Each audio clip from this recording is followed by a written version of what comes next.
Spoofy the Whale finally sells. Now Bitcoin is at the gateway between Bearadise and Bearadise. Hey guys, it's Keith Allen. Pretty phenomenal day, pretty phenomenal week so far. And I think the party's just getting started. We have got a lot to look at here. Our friend Spoofy the Whale, after nearly 7 weeks of price suppression and manipulation in the Bitcoin order book, well, yesterday, that entity sold over 100 million at around 90. Where was that? Where was that big wall? Around 92K. And now we're sitting at really a pivotal point, what I think is the most important level on the chart right now. And I'm going to tell you about that and show you exactly what that is here in just a minute. And so this is really what I think is the gateway between potential sustainable move to Bearadise or a rejection and a reversion down to Bearadise.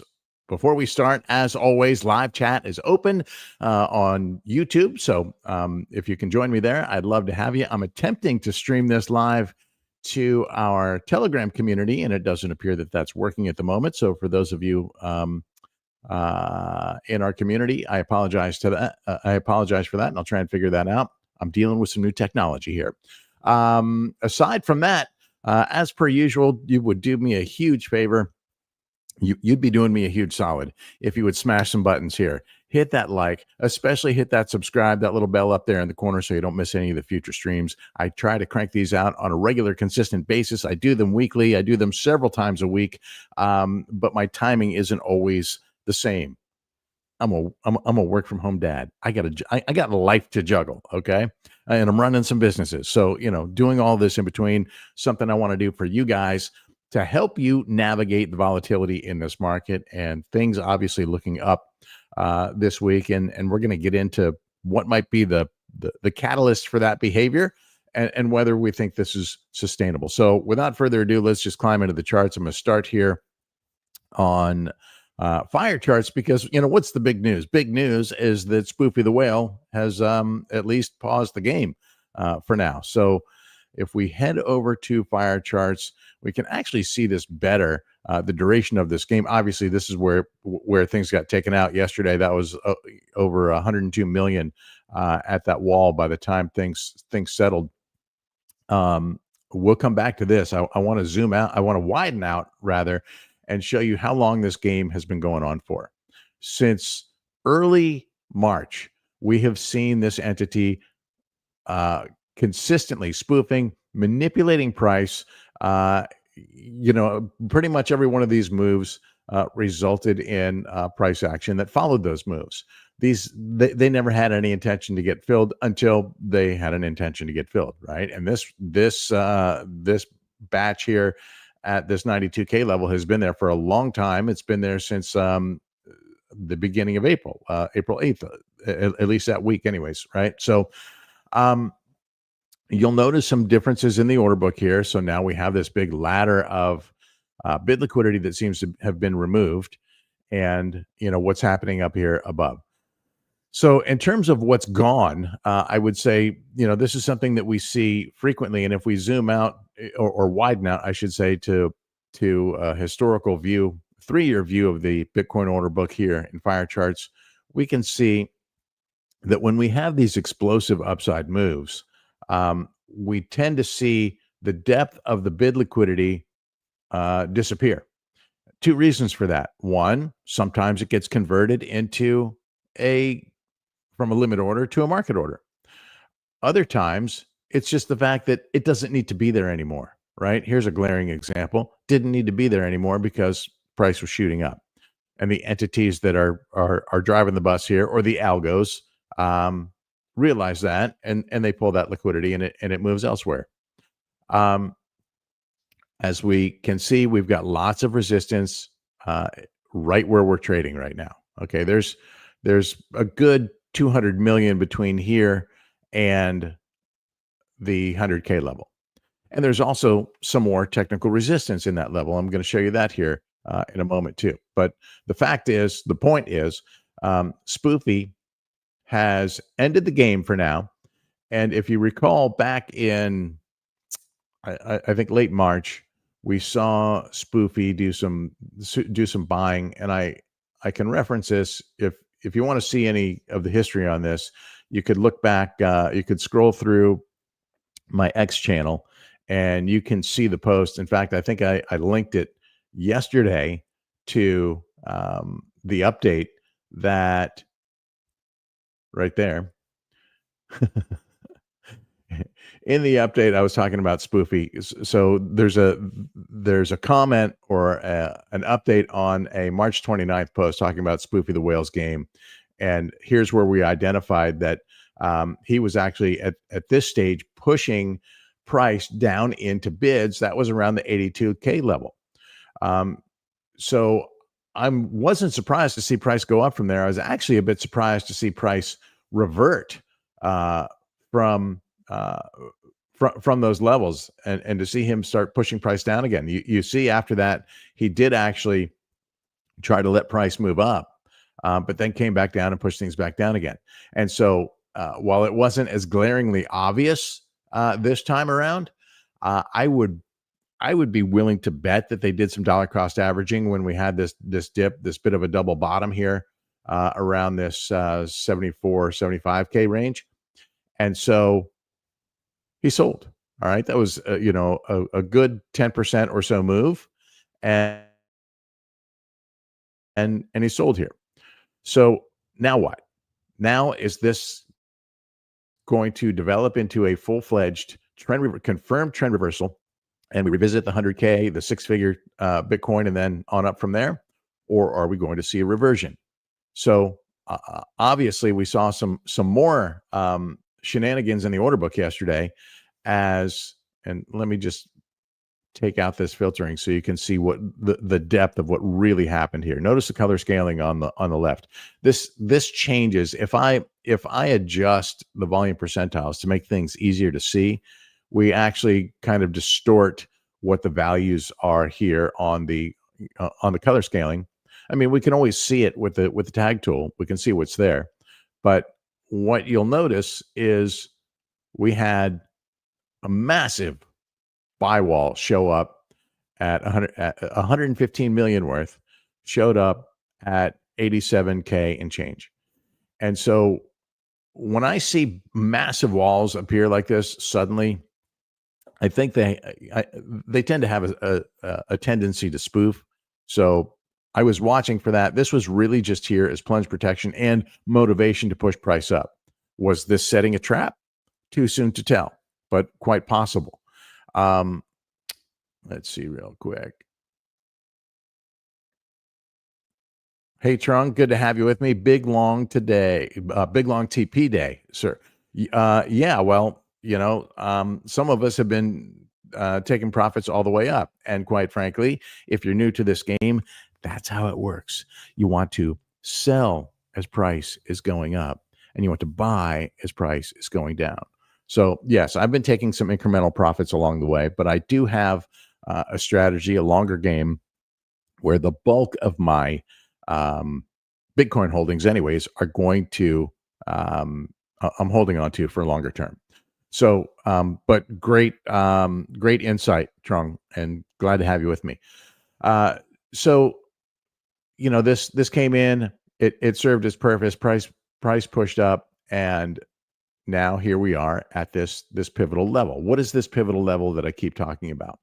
Well, we have for some time been trading below the quote the yearly open, the 2025 open, right here around 93.4K. And at the moment, we're attempting to RS flip this. Yes, price is above it right now. Is this a valid or confirmed flip? Not yet. It's not. Of course not. We got to have some candle closes above this with no wicks below it, and then start building above. So this is obviously a positive sign that we are at the moment above this. I do have concern. You've heard me say this often. Straight lines are not sustainable, and we've got consecutive up days here. Certainly something we've seen before, right? Here's, a good example of that from election day. But as you can see, this did actually get a retrace at some point. So we could see the same thing develop. We just have to be cautious and watch. So what is it about this level, and what lies between here and paradise, if you will, the promised land, six-figure Bitcoin and back into all-time high territory and potentially price discovery? Well, this level, like I said, I expect a retest at some point to happen. Whether we fail to flip this retest down here to either the 100-day moving average, possibly the 200-day moving average, or even the trend line, or potentially even lower, right? None of this is off the table until we confirm this RS flip here.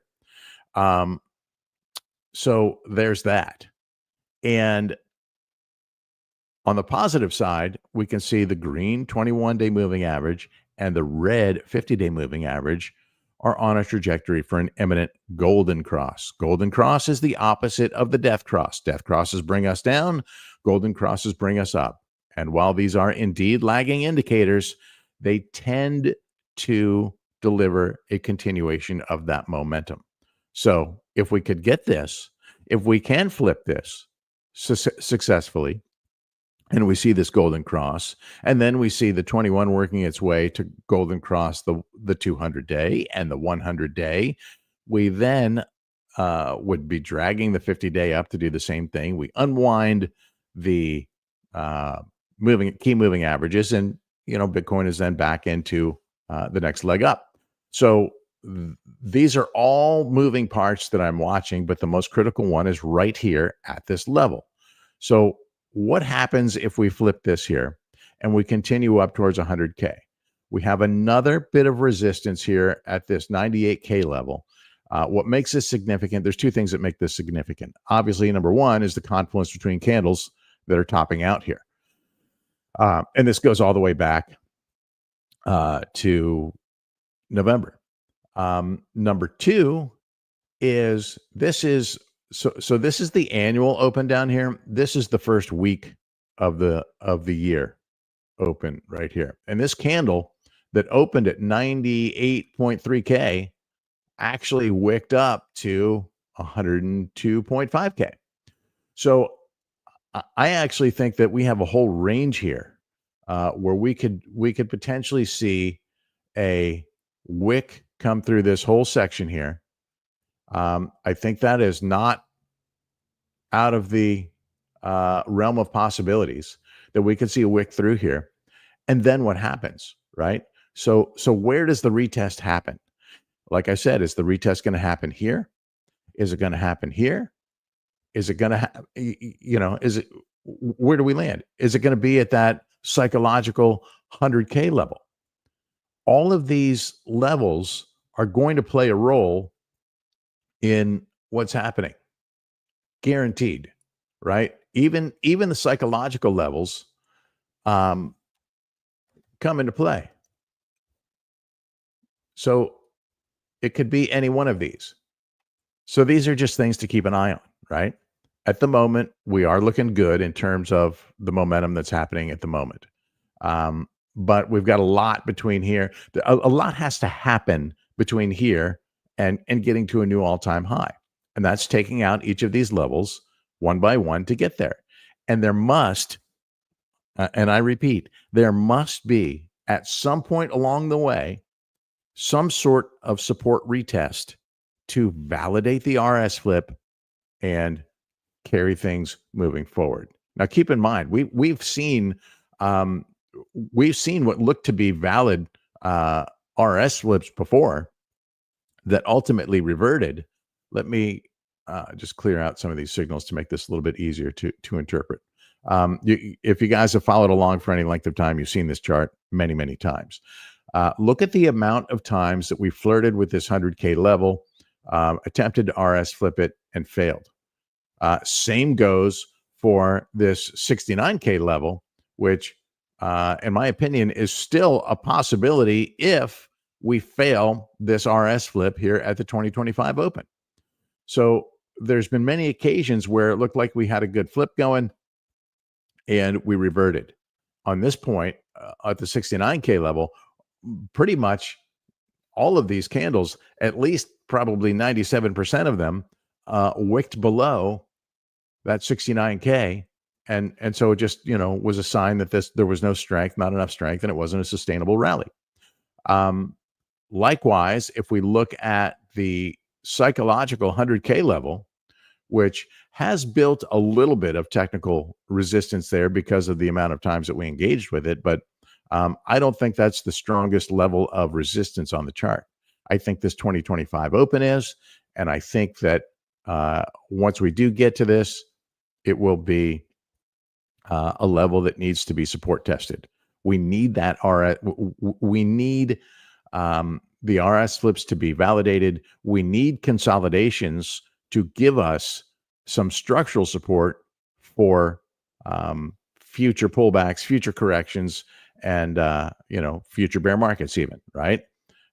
This unfortunately was not enough of strength here.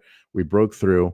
Now we know that the catalyst for these breakdowns was because of all of this uncertainty, mostly around tariffs, geopolitical tensions, et cetera, et cetera. So what gave us the catalyst for this move this week, really? Well, we are still in a risk-off environment. TradFi has not been responding well.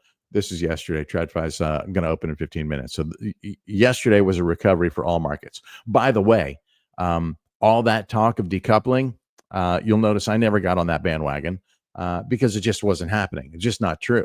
Bitcoin potentially front-running TradFi here. But the point is, this is still a risk-off environment. The difference is we have a situation where yesterday, Trump, Elon Musk, I think Scott Bessent, all made statements that the market liked. One of them was that, the China tariff situation, the negotiations are going, we're doing well with China, and it's not going to be as high as it is. We're going to dial it back from that. Another comment that he made was, hey, what if we use tariffs as a way to replace income tax? Well, that might be an interesting concept. However, if this was your freaking plan, you would have told us this all along. The man is grabbing at straws, just trying to cover his ass and keep the market from crashing because they don't like what he's doing. The other thing that gave the market some relief was him saying he has no intention of firing Fed Chair Jerome Powell. Well, comments the days prior were like, this guy's an idiot. We got to get rid of him. Nobody wants to see that because they know if he gets Powell out of there, if he forces Powell out, he's going to replace him with a yes man who's going to do whatever he wants. And the market knows that ain't good for the market. That ain't good for the economy. So those were some factors. I think it was Bessent who said tariffs are going to dial back, and he thinks things are going to get better. Remember, this is speculation. These guys are just using words and trying to use positioning statements to keep the market from crashing. Until they show us action, until they actually freaking do it, we're in a risk-off environment. And then the other thing was Elon Musk saying that he's going to be spending less time with Doge and going back to Tesla, which had a horrible earnings report yesterday, I think. Anyways, that's enough of those fundamentals. But remember, these are speculative fundamentals. They're talking shit out their ass to save the market, to keep the market from crashing, but they're really not executing. So when they execute the plans, when we see that tariffs aren't going to be 125, 145%, or even 100% on China, then the market goes back to a risk-on situation. So, is this at the moment a relief rally that's going to revert back to Bearadise, or is this sustainable? Let's go back to the charts to look at what looks good. Again, we just crossed 94K. So this is a nice attempt here, but remember, I do believe that we have an area, a pretty large zone to be cautious about, right? There's over 200 million between here and 100K, number one. So there's a lot of liquidity there. as we can see here in fire charts. Number two is we need to see things developing in the order book. You know, we do have a little bit of support here at the 92K level. That's good. It's holding us up at the moment, but is it enough to push us through all of this and hold us? So as we take out level by level, we'll look to see how liquidity responds, whether we see more floating in, whether we see bids stair stepping up or rug pulling and moving down. So we really have to watch what's going on here to get clues of what's happening in the order book. On the daily, let's see if there's anything notable here. What I see is what appears to be actually some liquidity leave. Well, actually, some of this looks like it's moved up a little bit. So that is floating up. But the real telltale sign is what purple whales are doing. Brown, we saw Brown do some serious selling yesterday, but the reality was it wasn't high volume. Now, when they came back and bought back in, they bought strong, as strong as I've ever seen. So a lot of buy volume yesterday to break through that wall. As you can see, things are pretty heavily stacked right here at 95 or even below 95K. So a lot to work through here. Just watching to see if bids will continue to stair step up, and so we can lock that in.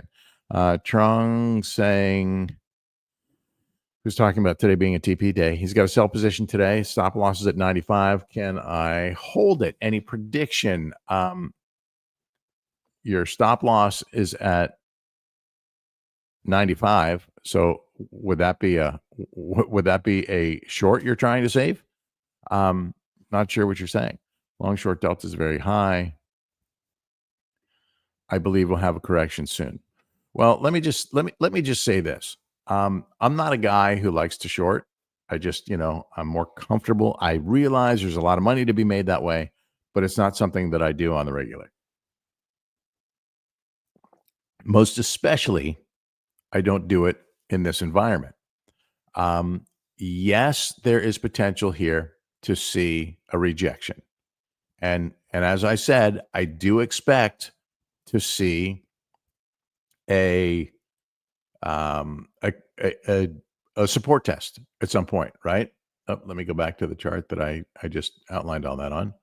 I do expect to see a support test. Whether that support test is here or whether it falls to here remains to be seen. So this is what I would be watching. If you're shorting and price holds this 2025 open, watch out, because that to me is a huge sign of strength. I think the macro is positive, and my macro outlook is for us to at some point see new all-time highs before the end of the year. Now that's different than a trader's outlook, right? If you're trading and you got a short-term or a near-term horizon, look for a rejection to short from, but just know that you might want to take profits on those shorts rather than be greedy and have hopium for this move down here. You might be, very careful around this level. And I would say that you can arm yourself with some knowledge by looking at fire charts and seeing what kind of bid liquidity we have in that range. So as you'll notice, there's not really a ton around that. That yearly open is at 93, like 4K. So we don't have a ton of bid liquidity in that range at the moment. Very little, as a matter of fact. So this is at around 91K, a little above 91K. So that might be where things end. Now, what's at 91K? Well, it just so happens at 91K is this blue, 100-day moving average. And yesterday I said I felt like this is where we were going to go back and retest. It didn't happen, right? So this is still a valid target. I would just be very, very, very, very careful if you're going to short. Game Zone, good to have you with me, man. Can we say after BTC breaks 93, everything now is bullish? Whatever BTC retrace, it's bullish. Well, this is kind of what we started out. I don't know if you missed the beginning of the stream, but if we have a successful RS flip here, then that is indeed bullish. But we need to see a support retest at some point. Whether that support retest happens from here, whether it happens from here, remains to be seen. And whether we see support hold at this 93K level, at this 2025 open, or whether we wick down into the 100-day moving average.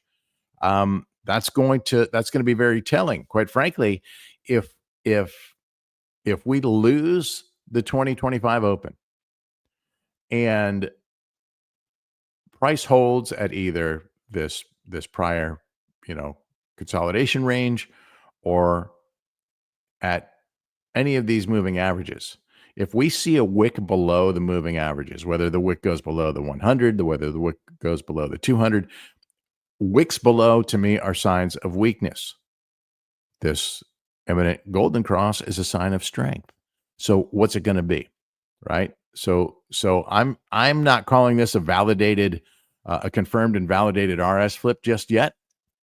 I'd like to see some candles close above this level, no wicks below this level, to give me more confidence in calling that a confirmed flip. And if it does, if we do indeed get that confirmation and life from this day forward is above the 2025 open, then yes, that is extremely bullish in my opinion.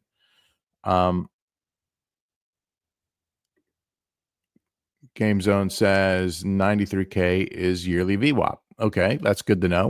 We're in that zone now, right? And Trung asking any chance to retest 110 this year. I don't think that we can rule anything out, right? I don't know.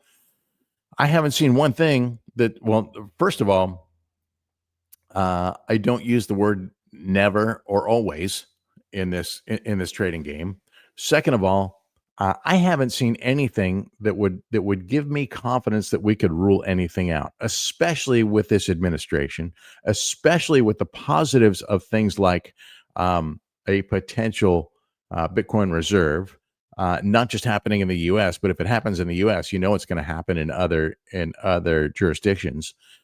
We have a new now official SEC chair who is committed or claims to be committed to defining regulatory statutes for digital assets. That's something long awaited, even though we don't want to be, we certainly don't want to be over-regulated. We know we need some structure, we need some regulation, and that is going to help with further adoption of the real big money that is yet to come in. And of course, we have the ETFs going on. ETFs, listen, if you are reluctant to get into Bitcoin trading because you're concerned about the counterparty risk, or you don't understand how it works, it's pretty easy to use a platform like Coinbase here in the US. And obviously there's other great platforms around the world. I personally like Coinbase because I think they are regulatory among the most, if not the most regulatory compliant. And because they're a publicly traded company, there has to be a certain level of transparency. But ETFs do not give you any direct exposure to Bitcoin. And so if you're investing in Bitcoin because you think that it is potentially a hedge against a failing US dollar, owning an ETF doesn't do you any good. You can see the ETFs have come back in the past 1, 2, 3 trading days. But these guys are not necessarily the smart money at all. Okay. A lot of retail in this ETF class. So if you're considering Bitcoin as a hedge against this crashing US dollar and this crashing economy and the commander in chief making bad decisions and tariffs and all of the other noise that's going on, I would strongly encourage you to look um, into buying Bitcoin versus an ETF. Now, let's keep our eyes on the prize here. Great questions, Trung. So the answer to your question is yes. I believe there's a chance to retest the all-time high this year. I think there's a chance that we create a new all-time high this year, but I don't think that happens until we get some clarity on tariffs. Until this noise settles down and the market has an understanding of what's going on, and potentially even uh, might take until we see QE, quantitative easing, begin again. And and it's hard to know when that's going to happen because the president keeps messing with the economy, and tariffs have thrown a wrench in the system, as they say. Is there a good entry to long Bitcoin right now? That's another good question. I would tell you that at this stage, to be conservative, there's two approaches here, right? One is to go with the breakout trade, all right? And while I felt like people were reluctant to come in here as we were approaching this level, we now see some volume coming in above this level. So there's the breakout, but I would look for a retest of support before I aped in. Does that mean you might miss this move? Well, you might. There's always that risk. There's always that chance. But if you were longing at this point, if you were going to long this, I would suggest you do so with caution, because we could literally, I mean, quite frankly, we could go all the way down to here if things really break down. So if the all-time high is your target, right, that's only 17% from roughly where we're trading right now. Not even 16% from where we're trading right now, with a lot more than that downside risk. Now, if you clipped your stop loss down to, say, just below this 2025 open, well, that's great risk reward. Even if you only use that to get up to the next level of resistance, that's still a 4.5% move. To get up to that psychological 100K level, that's a 6% move. So not a ton of upside there for you. And I would, at this stage, still be concerned that we could retest at least to the 100-day moving average. So up to you. I personally am in a good spot. I filled my bags down here. Actually, well, I've been filling my bags since 2022, but I did pick up a little bit of Bitcoin on these dips, which was fantastic. And yes, I am taking a little bit of incremental profit along the way up. Why? Because unrealized profits don't make you any money, and you don't want to give it all back. So there's that. I think, unless you guys have anything else pending, that covers a lot of the bases here today. I really just wanted to illustrate that, number one, our game with Spoofy has, at least for now, seems to have come to an end. Number two, we have a lot of liquidity between here and 100K, but we do have purple whales still buying at this level, and that seems to be continuing. We're watching, as I mentioned earlier, to see if more bid liquidity will move into this range above 91K to keep things elevated. This 91K has confluence with our 100-day moving average. So to me, that's basically local support at the moment, local technical support. What we're hoping for is that this 2025 open becomes our new technical support, and we can climb our way back up here. Hope that gives you guys some things to chew on, some things to marinate on as we navigate this market. If you're interested in any of the tools, of course, I've got links down in the description. But man, I appreciate you guys joining me for this one. I appreciate the engagement, Trung and Game Zone. Thanks for playing along. And two, I think I just answered your question too about a potential entry. Look for those support tests, and you might have a good spot here. But I would also scale in. Be very, very careful. Don't go all in at these levels. Dollar cost averaging is the way to play the game. And with that, I'm going to wrap it, and hopefully we'll do this again tomorrow. Good luck, guys. I hope this insight is helping you make at least give you some things to think about and make some smarter trading decisions. Here's to trading smarter, my friends. Have a great day.